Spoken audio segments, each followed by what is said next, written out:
అందరికీ నమస్కారం. Welcome to Mrs వంటిల్లు. ఇంట్లోనే ఎంతో హెల్తీగా ఇలా పాలకూరతో రైస్ చేసుకోండి. చాలా టేస్టీగా ఉంటుంది.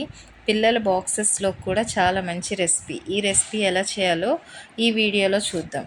ఈ రెసిపీకి కావాల్సిన ఫస్ట్ అయితే పాలకూర ఒక కట్టలో సగం అంటే 150 గ్రాముల వరకు, అలాగే 2 గ్లాసుల వరకు బియ్యం తీసుకోవాలి.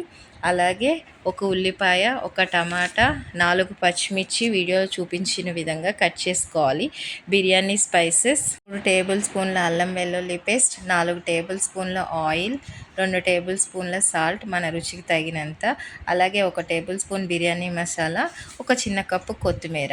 ముందైతే స్టవ్ వెలిగించి ఒక చిన్న గిన్నె తీసుకొని ఒక గ్లాస్ వాటర్ వేసుకోవాలి. ఆ పాలకూరని బాగా వాష్ చేసుకొని వాటర్ బాయిల్ అయిన తర్వాత పాలకూరని కూడా వేసి బాగా బాయిల్ చేసుకోవాలి. ఆ వాటర్ చేంజ్ అయ్యేంత వరకు బాయిల్ చేసుకొని వడకట్టుకొని పక్కన ఆరబెట్టుకోవాలి. తర్వాత స్టవ్ మీద ఒక గిన్నె పెట్టుకొని ఆయిల్ వేసుకొని కొంచెం ఒక 2 స్పూన్ల గీ కూడా వేసుకోవచ్చు, ఇది ఆప్షనల్. తర్వాత ఆయిల్ హీట్ అయిన తర్వాత బిర్యానీ స్పైసెస్, అలాగే ఉల్లిపాయ, పచ్చిమిర్చి, టమాటా వేసుకొని లైట్గా ఫ్రై చేసుకోవాలి.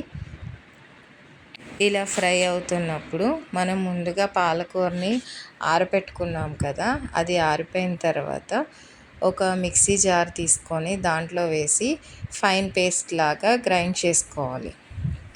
ఇలా మిక్సీ జార్లో పేస్ట్ లాగా గ్రైండ్ చేసుకొని పక్కన పెట్టుకోవాలి. అలాగే టమాటా ముక్కలు, ఉల్లిపాయ ముక్కలు, పచ్చిమిర్చి ముక్కలు వేగిపోయినాయి. ఇలా వేగిన తర్వాత అల్లం పేస్ట్ వేసుకొని లైట్గా వేయించుకోవాలి. కలుపుకుంటూ వేయించుకోవాలి. ఇలా అల్లం పేస్ట్ కూడా లైట్గా ఫ్రై అయిన తర్వాత ఏదైతే మిక్సీ పట్టుకున్నామో ఆ పేస్ట్ని వేసేసుకొని బాగా ఆయిల్ పైకి తేలేదాకా ఫ్రై చేసుకోవాలన్నమాట. ఇలా ఆయిల్ పైకి తేలుతున్నప్పుడు కొంచెం బిర్యానీ మసాలా 1 స్పూన్ వరకు వేసుకోవాలి. వేసుకొని బాగా కలుపుకోవాలి. ఇలా కలుపుకున్న తర్వాత మనం ఏమైతే బియ్యం తీసుకున్నామో, నేను 2 గ్లాసుల వరకు బియ్యం తీసుకున్నాను. వాష్ చేసుకొని దీంట్లో వేసేసుకొని బాగా కలుపుకోవాలి. రైస్ మొత్తం బాగా కలిసేలాగా కలుపుకొని ఇప్పుడు సాల్ట్ యాడ్ చేసుకోవాలన్నమాట. మన టేస్ట్కి తగినంత సాల్ట్ని యాడ్ చేసుకోవాలి.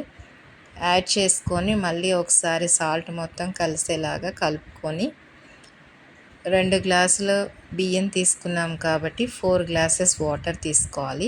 నేను ఏ గ్లాస్తో బియ్యం తీసుకున్నానో ఆ గ్లాస్తో 4 గ్లాసెస్ వాటర్ పోసాను. ఇలా వాటర్ పోసుకున్న తర్వాత ఒకసారి గరిటెతో కలుపుకొని మూత పెట్టుకొని ఒక 20 మినిట్స్ మీడియం ఫ్లేమ్లో పెట్టి ఉడికించుకోవాలన్నమాట. పాలకూర హెల్త్కి మంచిది కాబట్టి ఇలా వీక్లీ వన్స్ చేసుకుంటే పిల్లలకి, పెద్దవాళ్ళకి అందరికీ చాలా మంచిది.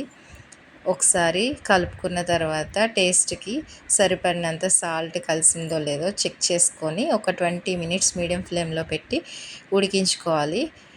ఇదిగోండి 20 మినిట్స్ తర్వాత ఇలా అయ్యిద్ది. రైస్ అనేది ముద్దగా లేకుండా పొడి పొడిగా ఉండిద్ది. లైట్గా కొత్తిమీర వేసుకొని ఒకసారి కలుపుకొని రైస్ అంతా ఉడికిందో లేదో చెక్ చేసుకొని ఆఫ్ చేసుకోవటమే స్టవ్.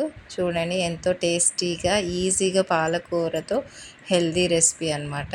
చాలా బాగుంటుంది. మీరు కూడా ట్రై చేయండి. Thanks for watching. Subscribe my channel.